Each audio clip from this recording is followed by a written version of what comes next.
Help me to reach 2,000 subscribers. The sound of the glass slipping from my fingers still echoes in my bones.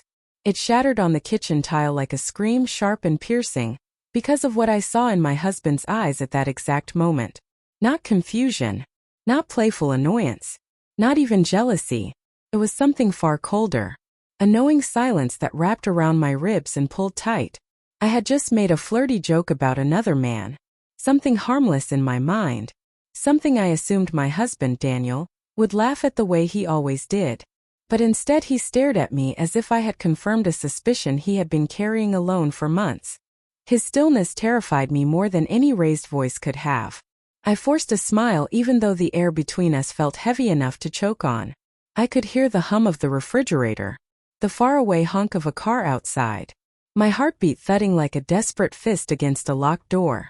"You are awfully bold about other men these days," he said. His voice was steady but there was no softness in it. My stomach flipped. I reached for a towel to clean the broken shards of glass. My hands trembled so hard I kept missing the pieces. I told myself he was overthinking. I told myself I had done nothing wrong. I told myself a lot of things that were easier to believe than the truth simmering under the surface.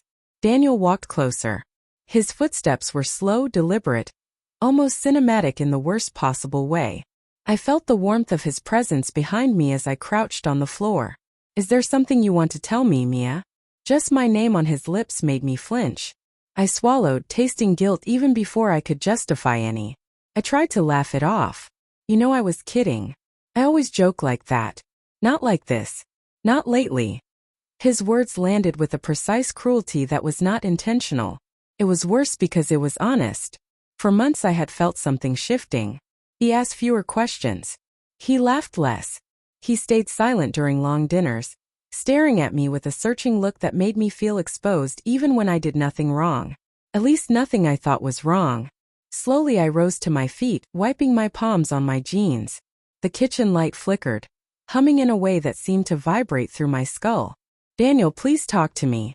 What is going on?" He leaned against the counter, arms crossed, gaze steady. "You have been distant for weeks. You smile at your phone more than at me. You leave the room to take calls. You make jokes about other men. I tried to trust you. I really did." My breath stuttered. I knew what he was describing. I knew exactly when it had started. It was embarrassing how quickly I felt another face in my mind. Ethan. A coworker. A charming man who always complimented my work, who noticed my new haircut when my husband did not, who listened when I vented about deadlines and exhaustion. I had never crossed any lines physically, but emotionally. Emotionally, I had been drifting into places I did not want to admit existed. I stepped closer, voice trembling. "I have not cheated on you. I swear I have not. But there is something I need to say." His jaw tightened, the only sign he was bracing himself. He deserved the truth, even if it broke us. I told him about Ethan, about the banter, about the late-night messages I had justified as harmless, about how it felt nice to be noticed, how it made me feel alive during a season when my marriage felt stagnant and dim. The words spilled out like a confession I had been holding underwater. When I finished, my chest burned with shame. Daniel looked at me for a long time. His eyes glistened but no tears fell. It was worse. He looked like something inside him had quietly and permanently collapsed. "So that is why you joked about him. You were thinking about someone else while standing in front of me." His voice cracked on the last word and something inside me broke. I reached for him. He stepped back. "I did not mean for any of this to happen. I just felt lonely. I wanted to feel seen." His laugh was short and painful. "And you did not think to tell your husband that you felt unseen." I tried. "You did not listen." He stared at me. Really stared. And I saw it hit him. The realization that we had both been failing each other quietly and pretending it was fine. Then he said something that sliced through every beat of my heart. "I checked your phone last night." I froze like the air had turned to ice. He continued. "I saw the messages you deleted." My breath left me in a rush. I felt exposed, stripped of every defense. He knew. He had known before tonight. I could not look at him. I felt like my ribs had collapsed inward.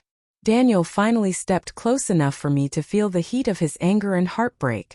"I wanted to believe you. even when I knew there was something missing.